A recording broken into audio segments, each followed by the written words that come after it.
the madhouse. All right, boys.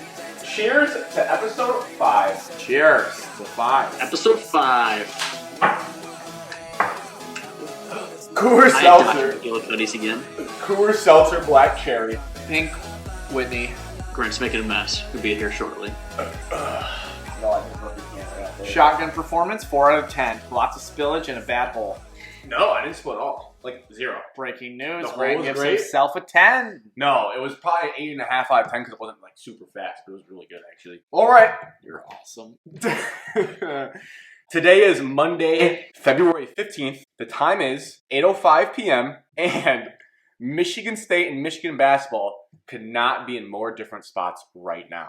How's it going, boys? It's going all right. I think we need to start the podcast with telling everyone that Grant got a haircut, and I am not a fan of the haircut. What a deflection from Michigan State's basketball record. Yes, we should talk about your hair for the entire podcast. That would be great, considering that we're basically audio only. Yes. Evan, what do you think about my hair? I got a haircut too, and my hair, the salon or the stylist was batshit crazy. So I'm right with you. It's okay. Wow, my barber was excellent. If you're ever in town, I know the spot for you to go. But back to basketball before Alex tries to derail us. Let me set the table of facts here, and then I will throw to you guys, because I think the theme on this show and the segments is we'll do the bad first and then do the good first in most cases. So table of facts. MSU right now is 10-8, 4-8 in the Big Ten after beating Penn State 60-58 on Tuesday and losing to Iowa 88-58 on Saturday. Both games were home. Meanwhile, Michigan is 14-1, 9-1 in the Big Ten after beating Wisconsin on the road 67-59 on Sunday after sitting out 3 weeks due to COVID. What are your guys' thoughts on MSU? Emotional reactions, where you stand, and then also we can then get into the actual game part if you guys would like to. I would start with saying I'm devastated that this is the spot we are at in February for Michigan State basketball. More because we've talked about Michigan State every show. More devastated after the Iowa loss, or just you'd already ripped the Band-Aid off of the season and weren't concerned, really? It feels like the Band-Aid was still hanging on, and we just pulled back almost all of it. Dangly. There's still a little bit left, though. Really? Just a little bit. All hope is not lost. Not yet, but we'll get into that. Camp Gillen. I wouldn't say devastated. I would say disappointed in the double performance Ds. with Iowa. But my Band-Aid is fully on still for the rest of the season. Wow. Really? Yep. fully on. Waterproof, but not waterproof Band-Aid. That thing is flimsy. No. That's a CVS Meyer brand Band-Aid you got on. Okay, so I guess Evan kind of answered this question that I have as the unbiased outside. Well, I'm not unbiased, obviously. As a Michigan fan, I find joy in watching Michigan State struggle. But as the non-fan of this section, did the Iowa game cement Michigan State missing the tournament? What do you guys think about that? Because right now, again, the table of facts, they are not in Joe Lunardi's next 4 out. And say what you want about Lunardi, he usually isn't wrong when it comes down to the final bracket. He usually has a very good pulse of who's going to make it. For context, in the Big Ten, Maryland and Penn State are right now both in the next 4 out, just to give people context of where the Big Ten teams stand. Like I said, Michigan State is not even in the next 4 out category. So what do you guys think about the tournament chances? The tournament chances are not over with because, number 1, you play the number 3, number 4, and number 5 ranked teams in the country. You beat all 3 of them, I guarantee they will be in a bubble conversation at least. Right. You also have Purdue and Indiana, near tournament teams, if not tournament teams, and Maryland, who you already said was next 4 out. So if Michigan State were to win all of those games, there's no chance I could see the committee leaving out Michigan State if they were to win out those games. They would probably need to win 1 or 2 in the Big Ten tournament as well. But if all those games are won, there's no way that they can't make the tournament based on that. So I would say, no, they're not done. Right. However, they won't win those games. They are realistically not going to make the tournament unless they have some magical Big Ten tournament run or all the teams quit the Big Ten tournament and they're default champions. So realistically, no. And I hope they don't play in the NIT if that's what it comes to. But in a roundabout way, based on what you believe about the team through this far, it kind of does cement that they're going to miss the tournament, the Iowa loss, because as you view the team, they don't have the ability to win those games that you mentioned, especially against those 3, 4, and 5 teams. So it kind of does, because if I they don't don't, think that loss was the kiss of death. I think that loss was probably the Rutgers 30-point blowout. So the tournament hopes have been dim for a while. all right, Mr. Band-Aid still fully intact. Thoughts on the NCAA tournament chances? We're not out of it. I mean, everything is still in front of us. Like Alex said, there's ranked games that we could still win. We're not going to be favored in any of them by a long shot, but you can still win them. Did the loss hurt? Yes, it looked terrible, so it might hurt like getting back into the things, but we weren't projected to win. I think everyone expected us to play better since how we played in Iowa, but I don't think we're out yet. That loss doesn't look promising because there's no part of our game that looked good. So going forward, Tuesday at Purdue, we never have success there, and then all the ranked matchups we have on after that. But we're not out of it yet. Like Alex said, you win 3 of the 4 ranked matchups, and you have a chance. Penn State just lost to Nebraska, and they're below 500. I have no idea how Penn State is still on the bubble line. And in to contradict Alex, I don't think the Rutgers loss hurt us. I think the Northwestern loss, first Big Ten game of the season, and the Purdue loss at home are the 2 games that hurt us right now. It's crazy that the sentence I was hanging on to there when you were talking is crazy to think that with the games that Michigan State has left in the season, that they will not be likely a favorite in any of them. No. And you think about their last 23 years or whatever the tournament streak is, it's crazy to think with that many Big Ten games left that they probably will not be a favorite in any of them. My thoughts, again, as the outside observer, you have to sweep Purdue and Indiana this week to have a chance. So let's start there. You have to beat both those teams, which is not going to be easy to do. I'd say it's well less than a 50% chance. You have to beat Maryland for sure. And then I don't even know if you win those 3 games and you lose the big 3, 4, 5 games. I don't even know if that's even going to be a chance unless you go on some 3-game winning streak in the Big Ten tournament. Like you have to beat those 3 games that I talked about, and you probably have to win at least 1 of the 3, 4, 5 games, and then win 2 to 3 games in the Big Ten tournament, which just feels like way too much to ask for this team, which will lead me into the team itself. Is there anything X's and O's wise you guys gathered from this week's games that you'd like to touch on that's, you don't have to rehash old points. You can if you want, if it helps you cope. This is like a Michigan State fans therapy session, essentially. Just so you guys should just let it all out, but more on the X's and O's part. Unless Michigan State finds a way to make shots, literally how to play basketball, make shots, there is no chance that they're going to do all the things that you just said. So unless something magically shifts and they can start hitting shots, I don't see it. I don't see it at all. Our offense is a jump shooting offense, and we don't have jump shooters. Langford isn't the same as he was 3 years ago. He's not shooting 44% from behind the 3-point line. No one else is picking up the slack. And we don't have any post-player presence on the offensive side, so we can't run our offense inside to work our way out. And so we're kind of stagnant on offense. Yeah, I feel like we've hammered the X's and O's better on past shows. So if you really want, when we were really breaking it down, when things were going downhill, when they came back from the COVID break, listen to those. But it's just boring to rehash the same X's and O's. They stink. To pile on, like they say, kick them when they're down. 4-star 2022 commit, Enoch Boyake. I did not look up a pronunciation. I think I nailed that name based on the way I look at it. Sounds good to me. Decommitted today with his reasoning being there's too many big men on the roster right now. Quick hitter here. What do you guys think about that?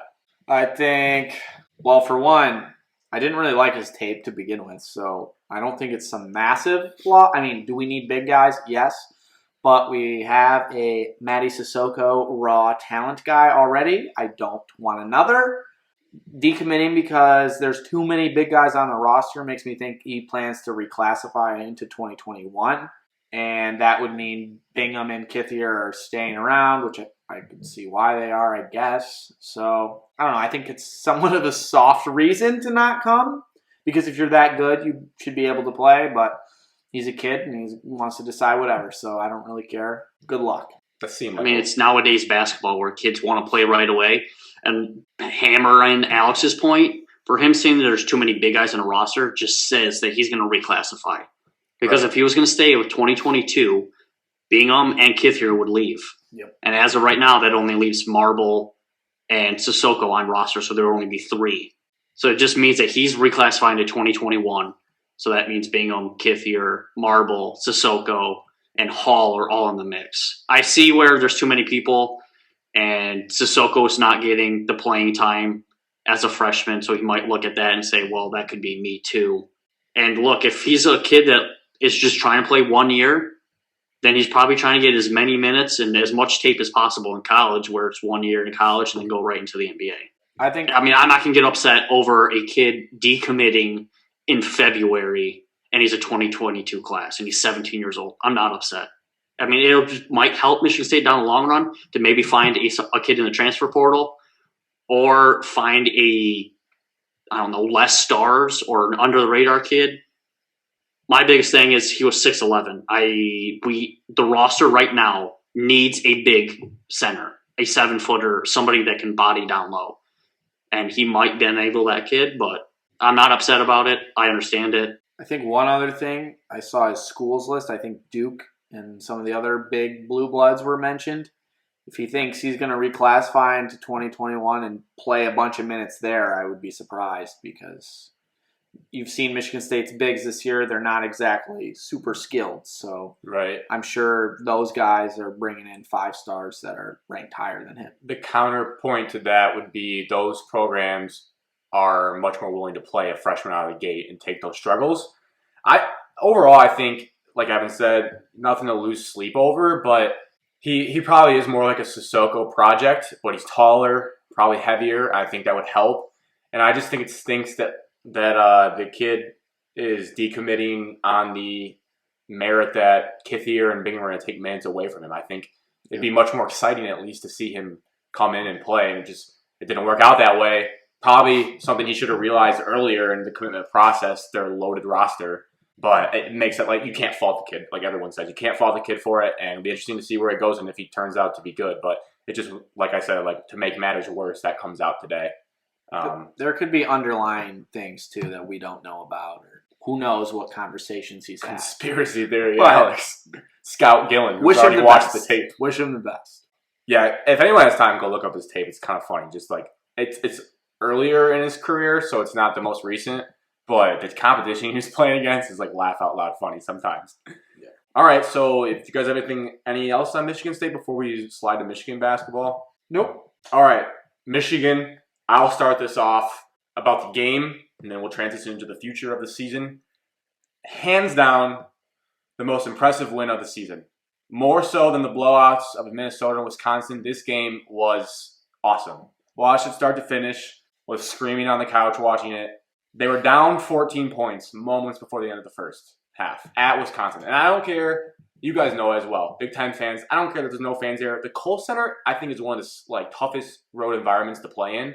Again, no fans, but still, I've watched Tim Hardaway, Trey Burke, Nick Staus, just NBA-level caliber teams go into the Kohl Center and not be able to win, and to watch this team come off of 23 days of COVID break. Michigan State knows the COVID break struggle. And to give people context, if you don't know, in most COVID breaks in colleges, you don't even get to leave your house or apartment that you live in. I know for a fact from Butler, when they had a 2-week COVID break earlier in the year, you were allowed to leave your apartment or house 1 hour a day for mental health reasons, just so you didn't go insane. And that was it. And then you're just doing workouts in there. They started practicing Monday of this past week and did like a run through because they didn't want to get anyone hurt, and probably practiced like 2 or 3 times seriously before even flying to Wisconsin. And Wisconsin's no slouch. Yes, they blew them out earlier in the year, but they lost to Minnesota the next game after blowing them out the first time. So this overall most impressive win of the season. To the actual players, Isaiah Livers was backpacking the team to start the game. He set the pace while other people were sluggish. You could tell they had gone through the break. I mean, the one who stood out the most was Austin Davis. His face looked so thin. I think he had to have lost a lot of weight. He just did not look himself. Still played a decent game and gave him solid minutes. But you could really see the effects. And then obviously Hunter Dickinson, the freshman, had massive rebounds down the stretch. 5 blocks as well, which is insane.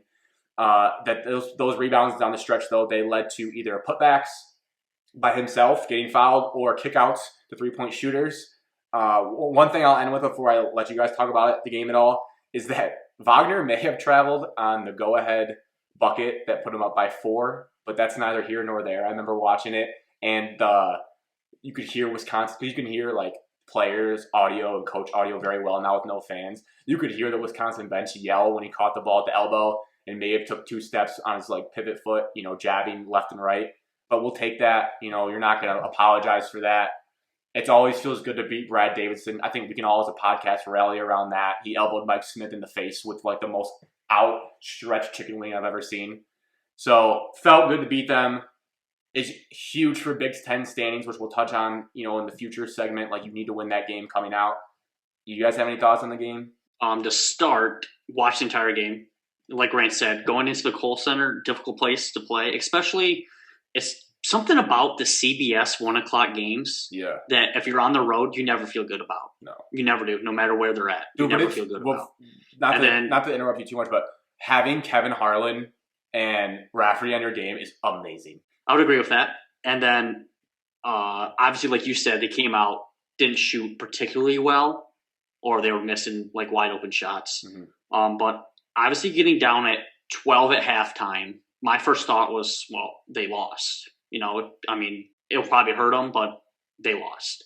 And then as they see they getting back into it, and I was like, they're going to win this game. And I just remember sitting there when they took the lead. I'm like, well, they won this game because Wisconsin's not playing well. And I just couldn't believe that Michigan won this game. And obviously, I say the highlight of it was the second half was their defense. Because they erased a 12-point deficit. They had to lean on their defense when their offense wasn't clicking like it was in the earlier season. And I would say this team is built more like around offensively, just my perspective. When their offense is in there, it's kind of impressive to see that they leaned on their defense in the second half. Not that Wisconsin's some juggernaut offensively, but they have 6 or 7 seniors that could easily just taken over a game. Yeah, agree 100%. The defense was very impressive in the second half. I think my biggest takeaway is that it took Michigan 1 half to get over their COVID break. Now, other teams off their COVID breaks, not good. Most teams did not win coming off of that.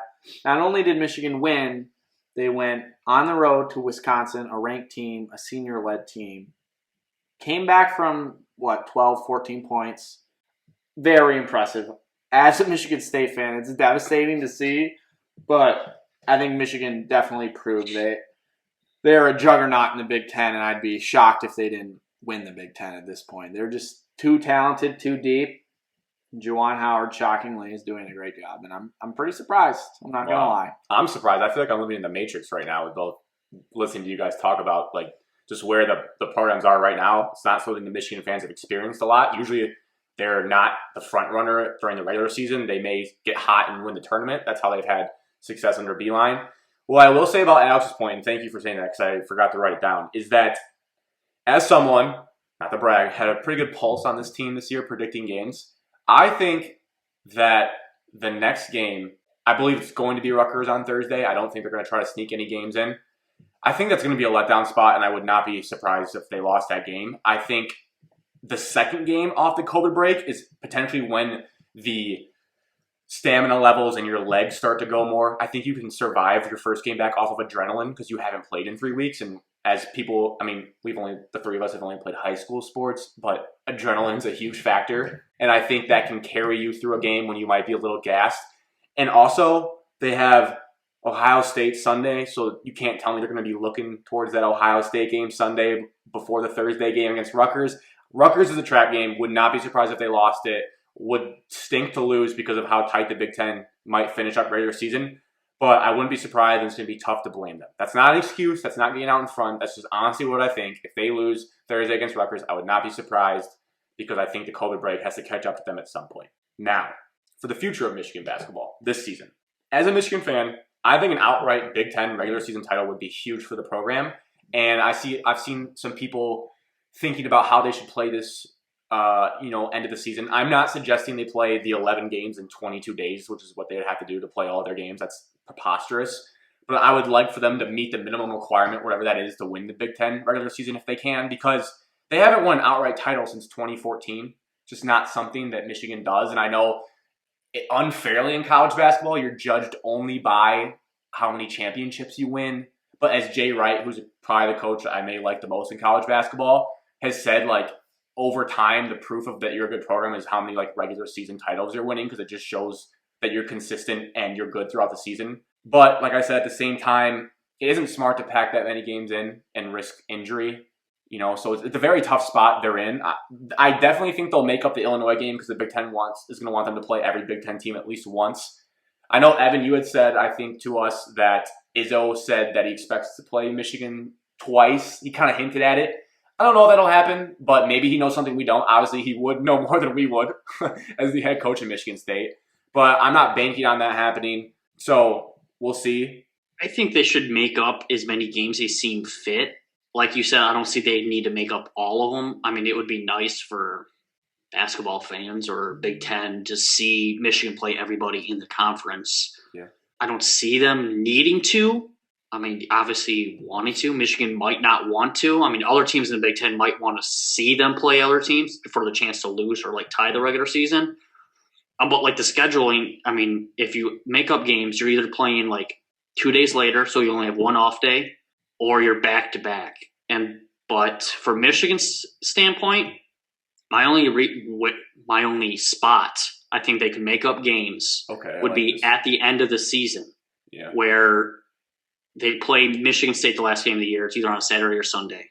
Obviously, Michigan's one of the top 4 seeds, probably 1 or 2, so they don't have to play until Thursday.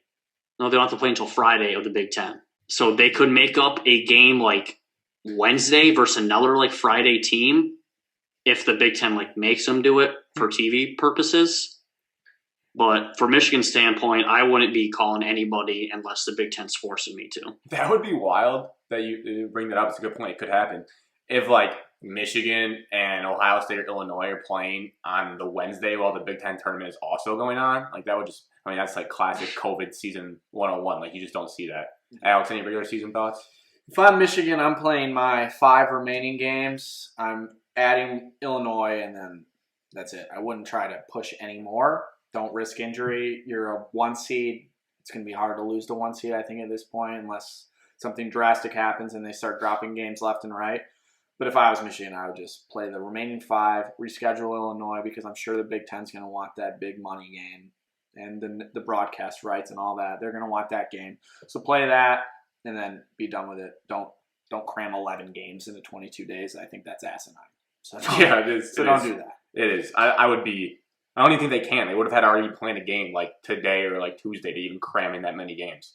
So we'll see what happens with that. For the tournament, I'll say it as the fan of the podcast, the hopes and the expectation should be a Final Four run with the caliber of team that they've seen, and it feels crazy to say that that's what needs to happen or that will makes the season a success, but I think they've proven it enough to where that's where the expectation lies.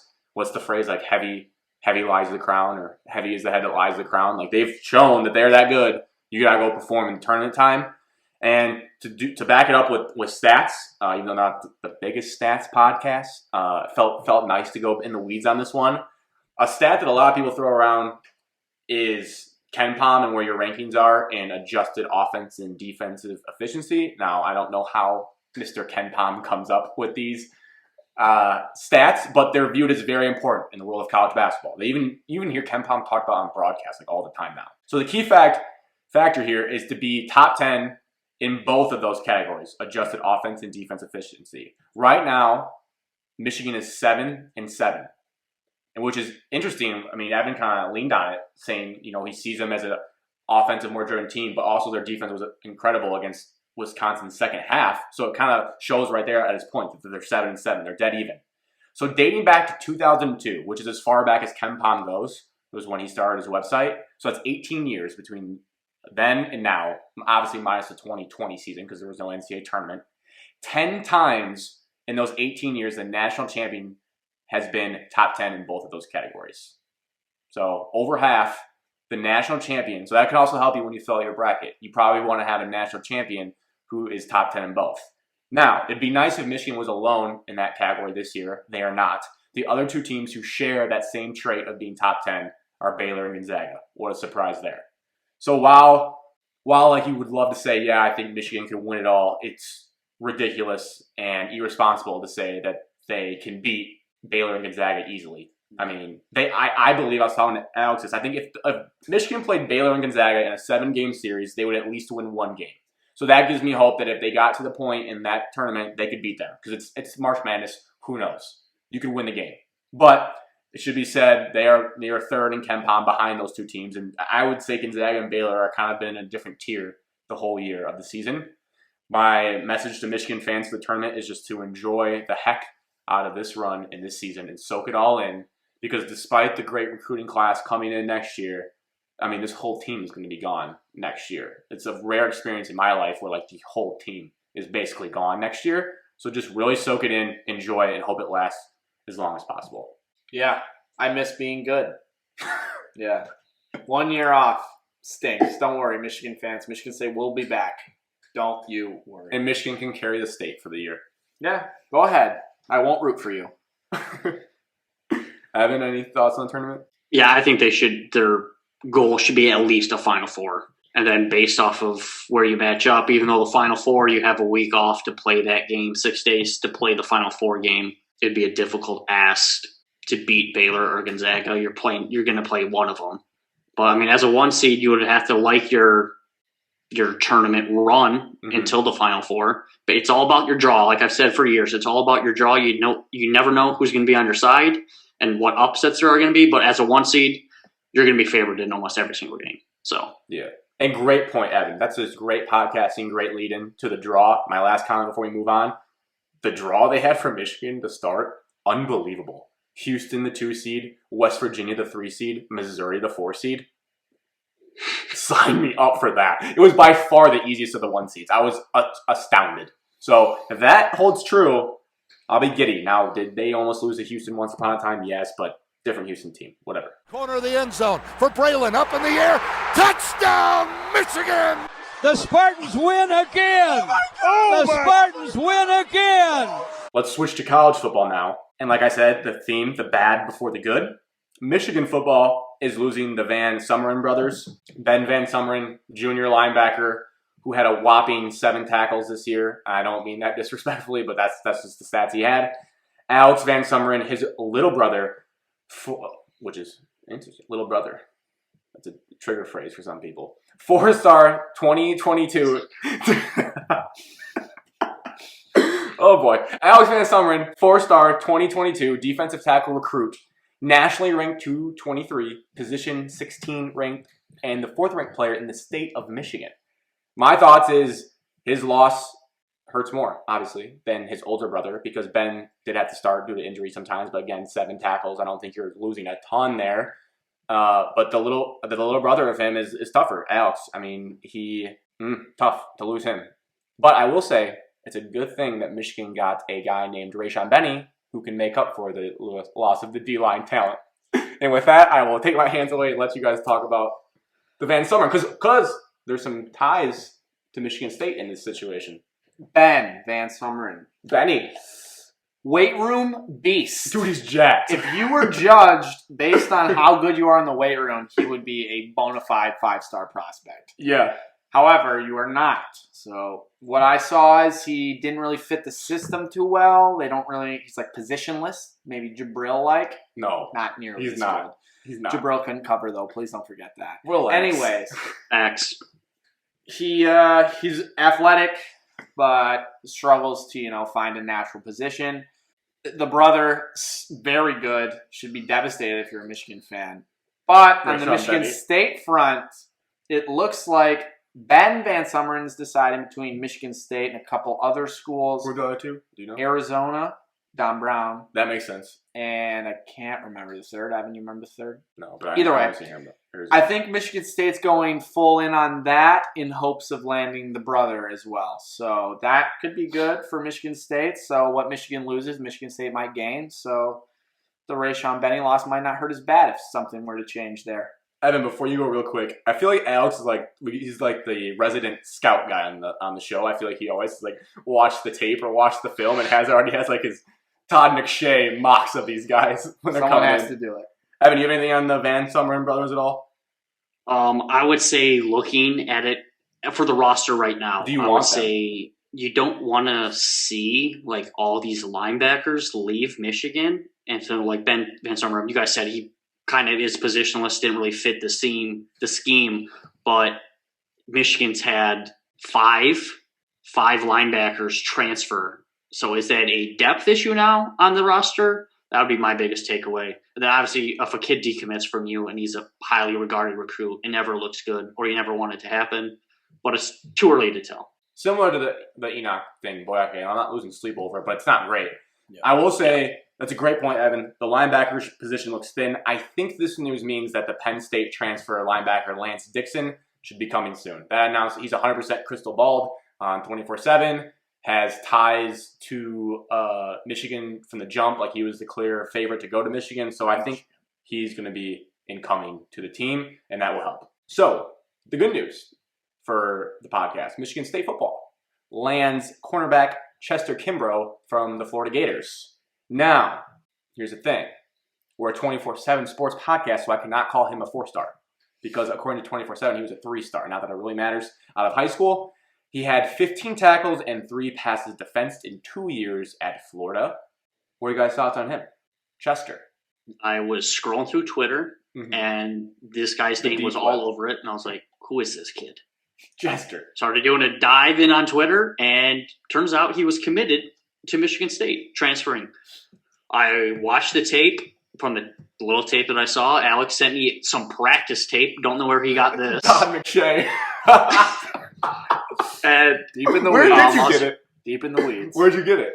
Just Can't reveal the sources. the dark web of Twitter. You can find anything you need. He's played at Florida, so even if he Confirmed. didn't play at Florida and he just practiced against the talent at Florida, Kyle he's Pitts. already better than half of Michigan State's secondary. Wow. And we've already lost like 6 defensive backs, so he fills a small void there. And from the time that he's played in the Orange Bowl. I don't know if he played in this past Cotton Bowl. Like half of Florida's team didn't play, but he played in the Orange Bowl 2 years ago. He has experience playing in the SEC, and from his film, he tackles. So I'd love to see it. The practice film. Yeah. He tackles. So, 3-star. Here comes a 30-minute 3-star, dissertation 4-star, on Chester 2-star. Doesn't matter. He had offers from Alabama, Florida, Georgia, LSU. Big offer guy. So if Alabama and top tier programs are offering him, I don't really care about the stars. He has to be good. Number 2, freshman season played really well. Played a lot of games his freshman year. Sophomore year, step back, not nearly as well. Florida's secondary is extremely deep, so that probably led to the transfer. They produce first-round talent almost yearly as DBs. Also, a little fun fact, QB1, if you've ever watched it, he's from one of the schools that was featured in QB1. Pretty cool. But, I mean, I think he'll play right away. Michigan State lost Shakur Brown, other guys to the transfer portal. So, I mean, he's going to have to play immediately for Michigan State. And Mel Tucker continues to hammer the portal. So I expect like 7 more guys to come in before June starts because that's what he does. I don't know why when you said that, I'm just picturing like a whack-a-mole player with Mel Tucker's face on it, just going, hammer the portal, hammer the portal.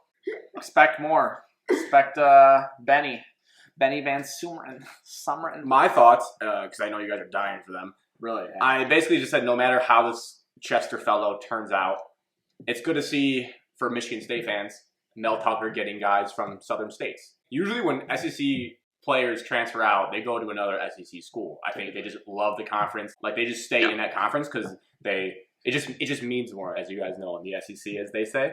Yeah. But it's encouraging to see that he got a player to go from Florida to Michigan State. So I think you guys can hang your hat on that. No matter how this guy turns out, I think that's encouraging. Yeah, so Corday Hankton, Michigan State defensive GA, deep ties to Georgia and the South, so I think that's A like, defensive grad assistant. apparently he's bringing recruits. Also, Mel Tucker has deep like South recruiting ties. He was the number 1 recruiter as an assistant on 24/7 at one point in his career. It's pretty So good. they all recruit the South, probably more than the Midwest. All right. The last college football topic, a fan question from TikTok. Second one. Round of applause, boys. We love the fan topic.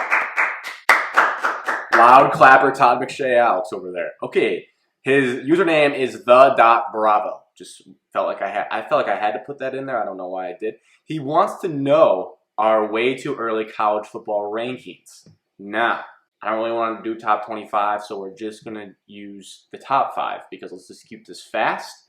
I'm just going to rip mine off. Clemson, Alabama, in no order. Clemson, Alabama, Georgia, Oklahoma, and USC. In order. Bama, Clemson, Oklahoma, Ohio State, Georgia. My top 5. Number 1, Alabama. 2, Clemson. 3, Georgia. 4, Oklahoma. And number 5, North Carolina. Wow. Evan and I were on the same page of, obviously we don't know if North Carolina and USC will be ranked in the top 5 to start the year. I'm not saying that. I'm just saying, like, upside, I think they both have NFL lottery pick quarterbacks. The only one I almost do in Indiana, just to give the Bravo a little tease. They have a lot of people coming back. That's disgusting. Is it though? Do they almost finish If they're a top? top 5 team, I will do something drastic. They might be. They're bringing back their quarterback. They're only losing like 3 guys of substance. I don't know. I'm just telling you. If there was ever a year Indiana could beat Ohio State, it's this coming year. I mean that. Don't write off Ohio You State. write that down. I'm not already. I'm not. But every time you change a QB, especially one as good as Justin Fields, things can happen. Stafford takes, throws, end zone. Calvin, touchdown, Detroit Lions! So the third topic today is, Alex just left, but it's Detroit Lions off-season outlook part 1. So this is going to be an ongoing series because the real moving and shaking doesn't happen till March, mid-March really, and then the draft is in April, right? I feel dumb for asking you guys that question. Yes, April. Yeah. And also, before we get into this, is it so weird that they still can't like officially talk about the Goff-Stafford deal because it's not official? It's so weird that they can't speak on it till like March. But anyways, things are coming up. Things are happening. Discussions are being made. Tampering, whatever. I'm looking at you, McVay and Stafford and Cabo. Free agency. So we have 2 parts to this. Free agency and the draft. And I think the most fun way to break this down is to give your dream scenario free agent and then Sadhorn, your realistic free agent given our situation. We'll go to Alex first here. So who is your, how do you guys want, to do, everyone can do their dream free agent and why, and then do realistic and why? Yeah. Okay. So your dream free agent and why? I will go with Shaq Barrett as my dream free agent. Edge rusher. Edge rusher. Sack leader, not this year, but last year. Yes. So I'm not sure if he'll ever really hit free agency, but this is a dream. So in my dream, he becomes a Detroit Lion. Why? The Detroit Lions are desperate for a pass rush. Now, it could have been Patricia's terrible scheme is why we never blitzed or anything like that. He gets crapped on every single show. Well, It was Patricia. He stunk. But pairing Shaq Barrett with Trey Flowers, I think that could be, Trey Flowers hasn't been as good as he's supposed to be. But I think if you give him another guy who's way better than him, rushing off the other side, the Lions could actually create pressure, which would help out the secondary. It'd help your whole defense. So defensive line, extremely important in the NFL. So I'd go with Shaq Barrett. Hey, no arguments there. Let's go in a circle based on how I'm looking. So, Evan, you're next. Sorry. Dream scenario, I would say Levante David, Tampa Bay Buccaneers Look at linebacker. you, Tampa Bay Bucks slappies over here. 31 years old. He is Nebraska product, Big Ten country. He's one of the best, if not the best, linebacker in the NFL. He can do it. He sideline to sideline, can cover a little bit, and he fills the run. And everybody saw it during the Super Bowl. Yeah. Why I would say he fills the hole that has been on the Lions roster for the last 10 years. Gaping hole. Jared Davis wasn't it. Black Jared hole. Davis wasn't it. Jelani Tavai. Jelani Tavai, definitely not in. Cut him. I think you could overpay here, but it's going to be a tough ask to take him away from Tampa Bay. But real situation, he would plug in a linebacker, don't have to draft one now, and he would be a captain of this defense going forward. Yeah, sign me up. Yeah, I think he's also one of the more underrated linebackers, especially this year because Devin White was making plays everywhere. So Levante is incredible, and he goes under the radar. So that'd be awesome. And also, Evan, don't worry about money. Money doesn't matter in our dreams. This is for fun. Okay, sorry. No, don't apologize. My dream free agent is also defense. Look at that. Look at us like just being grounded. Justin Simmons, free safety from the Denver Broncos. This is a guy who I think, I'm not going to shout myself out. I think I was like onto him before nearly anyone. I don't know if I vocalized that, but when I was like watching a lot of games and tape, and this guy just put up tackle numbers left and right. He's only 27, so it'd be awesome, and we're not great at safety. We're not really great at any position on defense, so I don't even need to really be specific. 2019, he was the highest graded safety by Pro Football Focus. He plays coverage well. I've seen him make a ton of plays in the secondary, and also plays the run extremely well. Like our previously talked about defensive player Chester Kimbrough, he tackles well. Let me put on my McShay hat here. He's a great guy. And I think if you put him in the hands of our defensive coordinator, Aaron Glenn, who is a secondary specialist, we would be styling in the secondary. It'd be awesome. Back to Alex for now. Sad part of the show. Our realistic free agents given our situation. So, like you mentioned, I'm nervous. Safety, I think John Johnson from the Rams is a realistic. Let's just go pluck former players. Brad Holmes, Rams. You guys know everything about that, the connections, and the secondary is bad. The defense is bad, so the Rams can't really afford to pay him because they have so many contracts they're going to have to pay. I don't see them keeping him. Does Detroit have enough money for him? I don't know. That's the main point, yeah. But I could see Detroit taking a swing at him, see if they could get him to come in, maybe on a cheaper deal because of Brad Holmes. Not flashy, but he's a good player. Realistic, I would say Kenny Galladay or Romeo Okwara. Solely because they are Lions or were Lions. And right now where the Lions stand, you're in rebuild mode, retool mode. Retooling. The Pistons are using that damn phrase now too. You're not going to go out there and steal a big name free agent with our situation. What? So you're going to have to find somebody to fill the needs currently, then maybe plan for the future. So I think Romeo Okwara, Kenny Galladay are the most realistic. Based on name pronunciation, I'd go Galladay because Okwara always trips me up. It's a tough name to say. Have you guys seen any of the? There was a rumors floating around about Kenny Galladay that we offered him $18 million for the franchise tag. I mean, we'll touch on it when it actually happens. But as Evans, the smoke where there's fire guy, do you think there's anything to that, or do you think that's just pure speculation? I didn't see it, so I don't believe you. I read a rumor that we offered him $16 million a year, and he declined it. Mm-hmm. If that's the case, I don't see it. And then I saw a tweet saying that they might franchise tag him for like $18 million. So I hope they don't. No franchise tag should be wasted on Kenny Galladay. Flag in the ground. Great player, but no. If they don't, I have the realistic free agent that we can bring in. Josh Reynolds from the LA Rams, 25 years old. And guess what, guys? He knows Brad Holmes and Jared Goff.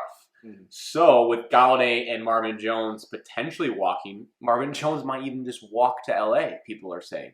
So they would take Marvin Jones and we would take Josh Reynolds, and he would basically be our number one unless we draft a number one. So just, I don't know if it's scary or not. I mean, he had some flashes in LA, but they have no room for him with what they're bringing in. So I think he could give us some depth at wideout. So Josh Reynolds is the boring, realistic free agent pick on my side. Now, the draft. April. Let's tease the draft. I'm sure our picks and our expectations will change as we get closer to it. Alex, who is your dream first-round draft pick for the Detroit Lions? If they even take someone in the first. Who knows? My dream draft scenario is the Lions trade down and draft Micah Parsons. That's so boring. Yeah. Oh my God. Defense stinks. Your dreams stink. Defense has a lot of holes. Trade down to what? Trade down to 14, 13, and take Micah Parsons. That's what I would do. It's not flashy. Don't care. Do it. That's your dream? Yep. Oh my God. I would have respected more if you said trade up to 1 and get Trevor Lawrence. That's honestly. not realistic. But it's your dream. But dreams have to be a little bit realistic. That just gives you a massive glimpse into Alex's personality. That his dream was trading down for Micah Parsons. News fest. Oh my God. Evan, please revive this dream segment. All right. My dream situation is getting Zach Wilson, one of the top three wide receivers. Okay, you wrote me back in with the second part. Zach Wilson is the second best QB in the draft. Keep going. And then one of the top 3 wide receivers. There's a glaring need at wide receivers, and this draft is deep at wide receiver. So I think you have a chance to get one of the top 3 based on where the draft kind of looks like it's shaking out right now. You either have a chance at Waddle or Chase or Devontae Smith. Our goal, Alex, is to talk Evan out of Zach Wilson by draft day. We will. Easily. That is my goal. McShay will do the film. I'll work on the off-field character issues, and we will slowly morph Evan's brain into being not a Zach Wilson guy. And then watch him get drafted and then be awesome, and then we look like idiots. But that is the risk I'm willing to take. All right. Well, Evan, then I have to ask, of those 3 receivers, since this is your dream, who's the guy you want out of those 3? Devontae Smith. Devontae Smith. All right. Well, great lead into my dream draft pick. Devontae Smith. I'm not sure if it's the smartest move ever, but how can you guys sit here and tell me you do not want this guy on the Lions? You want him? I will tell you why in 2 seconds. This is like the Napoleon Dynamite scene when the wife taps the husband on the shoulder and he's selling her like the figurine bows. Like, I want that. That's me with Devontae Smith. And you should be like that, and Evan should be like that. Look, he won the Heisman Trophy, okay? And also, as the stats guy going back and doing research, if you win the Heisman Trophy since 2010 and you're not a quarterback, you've had a decent NFL career. It's only Mark Ingram and Derrick Henry, but they're not bad players. They're both from the same school. Take Devontae Smith. Let Kenny Golladay walk. You sign Josh Reynolds, realistically. Then you dream draft Devontae Smith. Now your wideout's set, and then you just work on your defense from the rest of it. So then your offense is almost set. You're going to get a quarterback at some point. You have DeAndre Swift. You have Devontae Smith, Josh Reynolds, Hawkinson. You have a decent offense. You have a good offensive line. Then you just do everything else for the defense. Perfect. And that's not even realistic. That's just my dream. But that made it seem pretty realistic now that I say it out loud. You want to shoot down Devontae Smith before you go to realistic? No, I want to go to realistic, and then you'll see me shoot it down. Oh, boy. Okay, go ahead. So, realistic. What I think the Lions will do, and I will hate, is draft Devontae Smith. Oh, my God. Why? Yeah, everyone wants to know why. Well, this is, as Evan said, a deep receiver class. Why do you need to take a receiver at 7 when your defense is terrible? Terrible. Take a defensive player. Take a receiver in the 2nd round. You want to hear some names that could be available in the 2nd round? If you say Rashad Bateman, I'm flipping this table. Rashad Bateman, available, 2nd round. I'm not going to win Evan over. Do you want a big receiver or do you want a small receiver? Rondale Moore, speed. take him. No. Take him. No. There's so many receivers that are going to be available in the 2nd round that will be impact players in the NFL. Did they win the Heisman? Mark Ingram won the He has Heisman, to say no to that. has Mark Ingram won a Super Bowl? Was he on No. the Ravens when they won? No. Hey, it's been a while. No. So, taking a receiver at 7 is the most Lions thing you could possibly do. Awesome. And other than Calvin, which led to 0 playoff wins, how is that working out?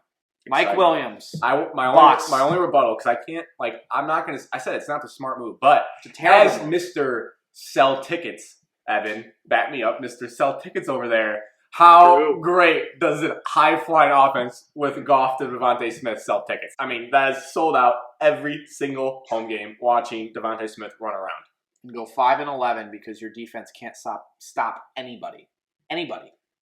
The offense... They couldn't stop Michigan State's terrible offense. No, that's ridiculous. They would put Rocky Lombardi in a locker. Well, he's at Northern Illinois, so... Yeah, but he's a Spartan for life. He wishes. Evan, realistic draft pick. Because I can't listen to Alex talk anymore. Draft pick. We draft Trey Lance. Oh! Since we botched the whole Jared Goff thing, and he sits for 2 years, and he becomes the starter for the Lions in 2023. I'll throw up. Ugh.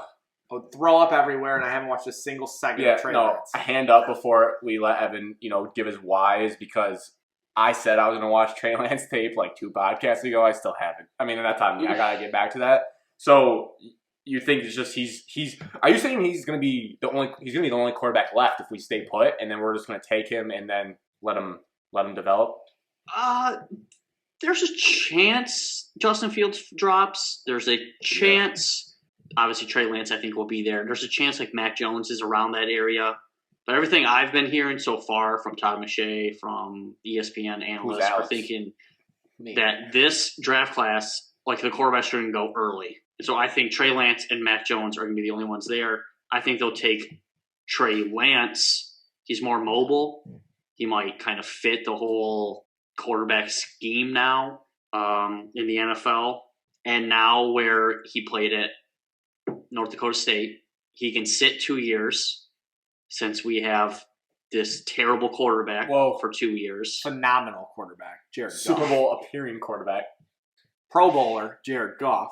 Pro Bowls don't. He can sit 2 years because everybody will say, well, Aaron Rodgers sat for 3-4 years. Patrick Mahomes sat for a year. That's what we need to do. Correct. And so since we didn't get another first-round pick this year, the most realistic thing the Lions can do is waste their first-round pick and then draft their quarterback of the future this year. Yeah. It is what you said to harp on, and it's interesting to see how stuff changes leading up in the last month before the draft, but it seems pretty set in stone. It's going to be Trevor Lawrence and then maybe Zach Wilson too. That's what I'm seeing everywhere, that the Jets are taking him too, which is crazy. And then also Justin Fields' stock has been plummeting. Like, you know how everyone quarterbacks move around, they go up and down. So Zach Wilson's been skyrocketing and Justin Fields has been down. So he'll be there potentially. And like Evan said, Trey Lance and Mac Jones will probably be a first rounder, but towards the end of the first round. So you could trade back if you need him, maybe higher. Evan given the look. He's going higher. Yeah. The ESPN is saying Mike Rule fell in love with him at the Senior Bowl. Never fall in love with a player at the Senior Bowl. Lions should know that. Amir Abdul, Lakeland Townsend, 2 examples. Never do that. Wow. But supposedly Carolina's fell in love with him, and that New England is a rumored to be there. So I don't see him getting past 15. Yeah, Steve Sarkisian was pumping his tires, and he won the Natty, so I can see why. My realistic draft pick, it's similar to Alex's dream draft pick, which tells you where our heads were at. And some could say it's lazy because it's basically the Athletic article's prediction. Not exactly yours, so put your hands down. It's not lazy, I would argue, because it just makes too much sense based on what the regime has given us so far. We know that Brad Holmes wants to stack first-round picks. Doesn't matter if it's this year, doesn't matter if it's next year or 2023. I think we're going to trade with the Washington football team, go to 19 where they're at, they'll take our pick, and we'll get like a future first round out of this. And we're going to take Jeremiah Owusu-Koramoah, the linebacker from Notre Dame. And linebacker is a stretch. He's basically just an athlete that could play like your hybrid safety role, linebacker, great in pass coverage, which is something as Lions fans we have not seen from a linebacker position. And the linebacker from Notre Dame can fill in the Lions linebacker hole that exists there that we touched on earlier. So I think it makes the most sense to trade down to 19 with Washington, take another future first-round pick to get better for those years when we're really trying to make a push, and take an all-around athlete similar to Isaiah Simmons from Clemson, but not as much hype around this guy. And again, like Trey Lance, I have not seen him play. I'm going to rely on Alex for now. I don't think he's watched him play either, Mr. Todd McShay. So we'll have to watch him as a podcast to know what we're getting. But I trust the people that are saying that he's a good player and would make sense to the Lions there. Hey, Grant, can you please credit The Athletic for exactly what you just said? You just read their take word for word. I said, not the last part, I said in the beginning, it's from The Athletic. And I said it's not lazy because it makes a lot of sense. Will you stop it? That's funny. I gave credit. I don't like people that don't give credit. I gave credit. Good stuff. Great article. I mean, we're basically a walking plug for The Athletic the last couple of shows. And one of our topics later was inspired by one of their articles too. So it'd be great if they advertise at some point. You know, I give them $1 a month right now. I'm on the the deal that they had. I think it was Black Friday deal. Get in on that, Evan. $1 a month for I don't know. Need some more free reads. I can get you some. However many months. Well, we don't share accounts. You can give out free reads. You get 5 free passes. Really? Yeah. Like a reward system? I gave Wilkins one. All right. Before we get too derailed. Time to meet and greet our ballers representing the Detroit Pistons. Topic 4, Detroit Pistons. Just when I thought we wouldn't really be talking about them this week, they went and totally redeemed themselves, and now they made an appearance on the podcast. So we'll start with the games, and then we'll go into the Blake Griffin news, which was the tipping point in putting them on the show. Saddiq Bey dropped 30 points against the Boston Celtics, went 7 for 7 from three-point range. 100%, 7 for 7. And won Eastern Conference Player of the Week, Sadiq Bey. Credit where credit's due. Alex has been talking about Sadiq Bey for before the show, a couple leading up to it. So go ahead, Alex. Sadiq Bey thoughts? I think I'll save it for later. Whoa. He's a stud, though. That's how you tease. That's how you tease in the business, Evan. Evan, any thoughts on Sadiq Bey? Decent draft pick so far. Yeah, I would say. Quality draft pick. You can see what happens when you let your young players play, because we're not going to win anything this year. So it's good to see that he's excelling in the role for him getting more minutes recently. And then to do that against quality opponents. Mm-hmm. Pretty sure it was against Boston, correct? Yep. And then I would say my last point I have here is that the Pistons are the best, worst team of all time. Mm-hmm. Since everybody that we beat has above 500 win percentage. Wow. Now, the one, I love that. And I agree with that take. The one asterisk I would put next to that is a lot of times when we play the good teams, they're best players out. Like we beat the Lakers without AD. But still, I like Their best player for sure. Yeah, for sure. If anyone, Evan and I do not like LeBron. Alex loves LeBron. He does LeBron's laundry for him. So that's why we giggled at that. But I like Evan's narrative, so I'm not going to push back too hard against it, that the Pistons are the best, worst team of all time.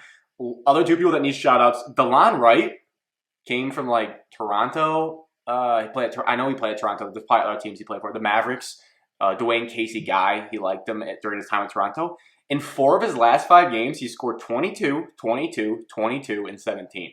I mean, that's pretty incredible. Now, with Troy Weaver, which we'll get to, his moves later, I would say that is leaning towards he might get traded by the end of this year because he's becoming an asset, and I'm not sure he's part of the long-term plan for the Pistons, but we'll see. I mean, you'll take that right now. And then lastly, Mason Plumlee had a triple-double against the Pelicans. So the Pistons are on their first winning streak, 2 games in a row. 17, 10, and 10. Did you guys think that Mason Plumlee would get a triple-double this year? No. That's it. Assists, 10 assists? Not a chance. Because most of the game highlights I see, Mason Plumlee, no. Mm-mm. And that, just the 10 assists means that 10 people made shots off of his passes, which is the craziest thing for this Pistons team. But I guess when Sadiq Bey is going 7 for 7, and they only weren't the same games, you can get that thing done. Now, the flip side of the coin, which can be seen as good news or bad news, is that Blake Griffin, the face of the team, wants to be traded. And it's kind of crazy. I don't know if he wants to be traded. They want his contract reworked. It wasn't specifically stated. I guess he just out. All right, fair. He wants to be out of Detroit. He wants to leave Detroit. Yes. And it's interesting that this. I don't know what to read into this because I don't want to say it's because Stafford wanted to leave and then Derrick Rose wanted to leave, but doesn't that seem like a domino effect of all of the main guys on the teams wanting to leave? Stafford said that he wants to get out, and then I'm just imagining the SpongeBob gif or meme of Squidward being up in the tower looking out at them celebrating. I feel like I reference that all the time. But up there is Blake Griffin watching Stafford and Rose escape Detroit. I just feel like they're all piggybacking. It's the same move. It's just it's copy and paste. Hey, I want to leave Detroit. Let's work it out. And I'm glad that we're agreeing to get rid of these players because at the end of the day, we're all kind of rebuilding all 4 major sports. So we need to look towards the future. But it's just a copycat league within Detroit right now that everyone wants out. Now for the logistics of it is that Woj, who broke the news, he thinks a trade is unlikely to happen in this case because of how bad the contract is. And I trust Wojnarowski's opinion over most other reporters on the planet. I just want to say thank you to Stan Van Gundy for that. That's basically his fault for how bad the contract is, taking it on. So that contract, again, setting the table of facts before we get into our opinions, is $36.8 million owed this year, and then the player option, the dreaded player option, where he has all the power, of $38.9 million next year. Context of that. That is the 8th highest this year, so the 36.8. The 8th highest salary in the league. Right behind LeBron. $1 million shy of what LeBron is making is what Blake Griffin is making, which is crazy when you say it out loud. The only way I think there's a prayer of getting the trade done is having to add a guy like Svi Mikhailuk or Saku to the trade to have a prayer at getting a trade done because someone's going to want a young asset on that. But before we get into what realistically is going to happen, what do you guys think about when you heard the news and what you think the trade chances are? Similar to Stafford, I think it's time to move Blake Griffin. I'm not sure you're going to get anything for Blake Griffin. You might have to give someone something for them to take him. But you can't rebuild with a contract like that, especially when the player is no longer at the caliber that when he signed that contract. So definitely he needs to go, unfortunately. Like Blake, cool guy, but Yeah, it's a good point. time to go. He's an awesome guy. I don't blame him. It's about time. He never wanted to be here to begin with. It was like basically a one-year shot, and it didn't work out with Andre Drummond. And now his contract, in my opinion, second worst contract in the NBA. There's nowhere for him to go. Like Alex said, we're rebuilding. He shouldn't be on the roster. Retooling. Hopefully it works out for him. Retooling that. Yeah, and you mentioned Andre. It's crazy. What a world we live in where they're both basically sitting out games until they get traded. And if I just want Pistons fans to know, I think both. I trust Pistons fans to be that are actually following the team to be plugged in enough to know. But like the return on Blake Griffin is going to be, if they get a trade, going to be worse than or about the same as what the Andre Drummond return was, because you're basically just dumping a contract and saying thank you, like thank goodness we don't have to pay that anymore. So the realistic route, which I don't fully understand the whole buyout market, I guess I was trying to do some research. Essentially, we're going to ask Blake to give back $10 to $15 million of his salary. So basically we buy out his contract and it's not as big of a cap hit next year. And then he basically becomes a free agent so he can go where he wants.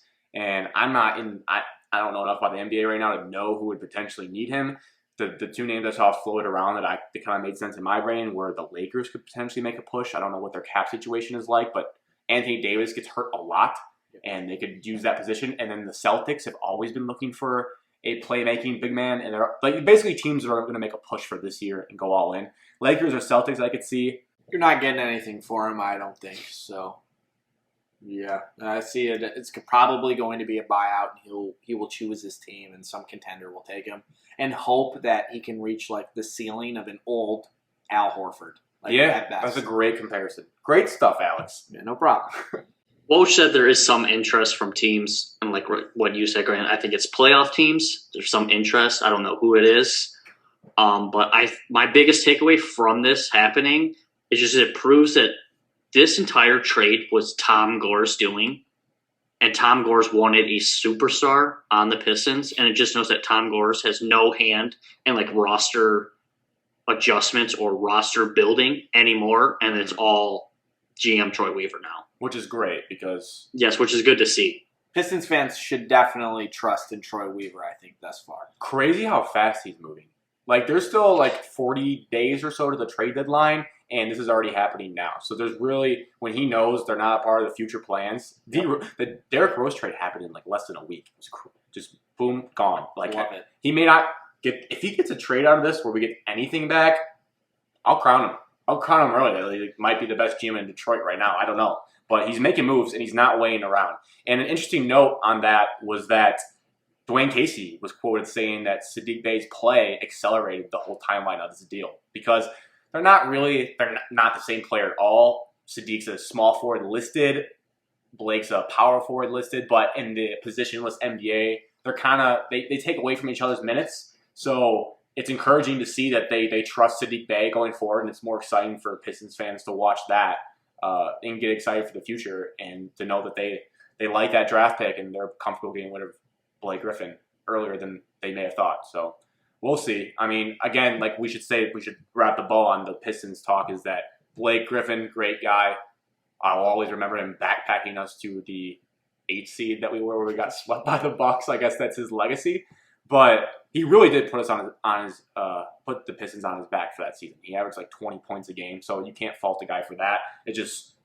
I would like to see Blake win a title. It feels like every Detroit athlete sucks the state we're in, which we'll touch on in the next topic, that it just feels like Detroit sports fans are just like hoping veterans that leave our teams go on and win a title with someone else. That feels right where we're at. I also think Detroit needs to stop bringing in veteran all-stars because clearly they're on the back of their prime and it never works out. So maybe stop doing that. Good point. But the tough part is attracting people to Detroit, especially in the NBA. Like the only guy you can maybe attract to Detroit is a Blake Griffin. Like if the Clippers want to give him up, you're not going to win anyone. So you got tank for the draft Cade Cunningham and Amani Bates, and see you in 2023. welcome to Detroit City. I said, welcome to Detroit City. All right, so the last topic of today's show. We're going to label this the State of Michigan Sports Series, which we'll do, questions throughout the year of big picture questions.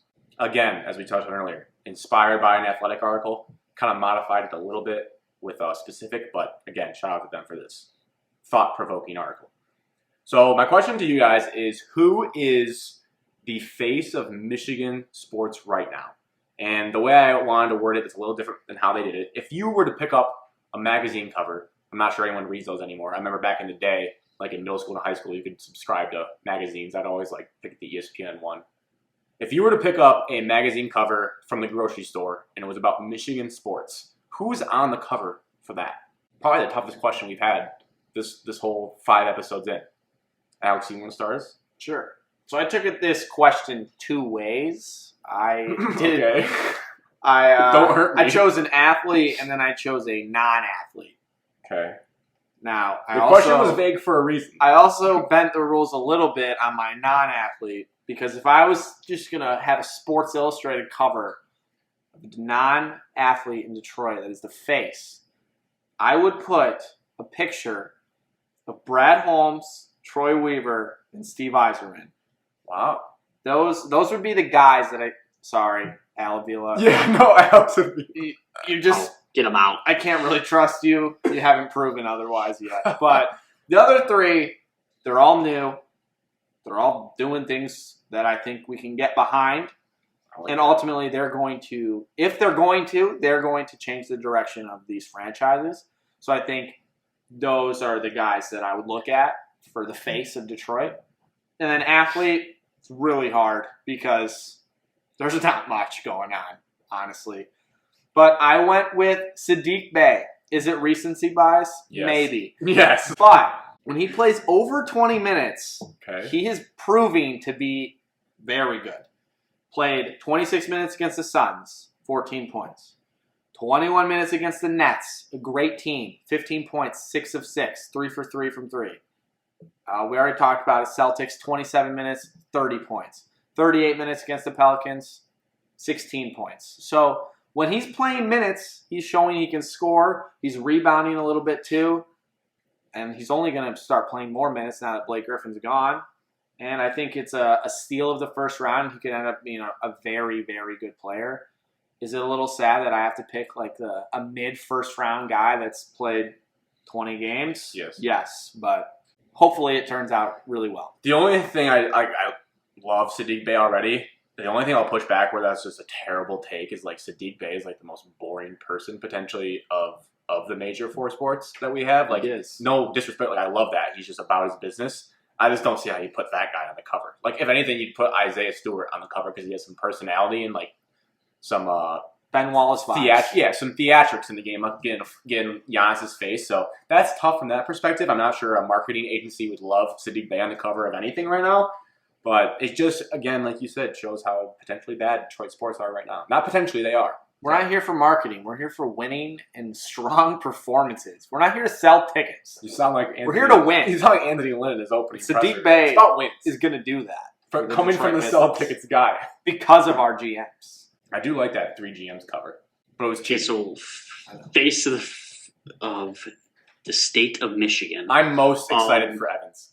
I just want to say. I just can't I wait. was trying to think of it. I have an honorable mention, and then I have somebody that I think should be on it. So first, my honorable mention, I would say, would be Dylan Larkin. And I didn't want to put him on there because he's been with the Red Wings for so long, and I don't think he was the face of our topic right now because Stafford was here. Okay. And now that Larkin is here, he has the captain. He's wearing the letter C on the sweaters now. Good to see. But for my face of franchise or face of the state of Michigan, I have Casey Mize from the Tigers. And I was trying to think of somebody we can rally around, like Alex or Saddiq Bey for the Pistons. Baseball is a huge sport, and I would say most recent success for Detroit sports. My biggest thing is he was the number 1 overall pick of all these teams that are rebuilding. All the other teams can't cash in on a number 1 overall pick. We get screwed.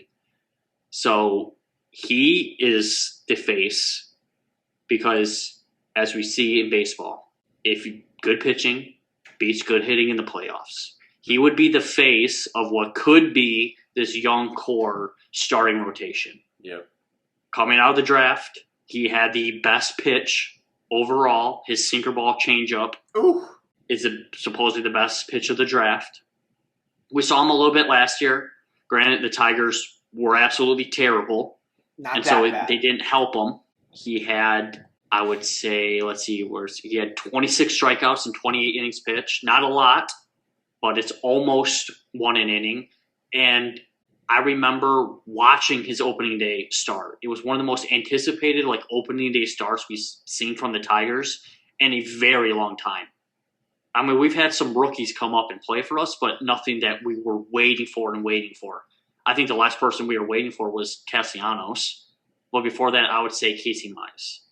And do I have a little gut reaction like I want somebody to fill the Justin Verlander void? Yes. Mm-hmm. So mine's Casey Mize.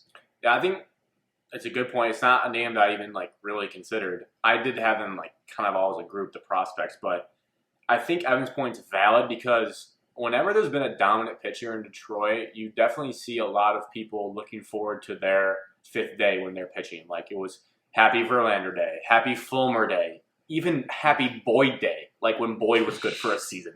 People love when there's a dominant pitcher in Detroit, and they even everyone celebrate the day when they start. Let's all go watch the game. So Evan has a good point where if he is what he's supposed to be, then yes, it will draw that attention. Now it's risky because the Tigers have a boatload of prospects, so Evan's pinpointing Mize to be the guy out of that, which makes it a little risky because you don't know it. Torkelson's a name, I feel like that name alone is a guy that's going to hit. I just Torkelson hit a home run. That just feels like that's going to happen.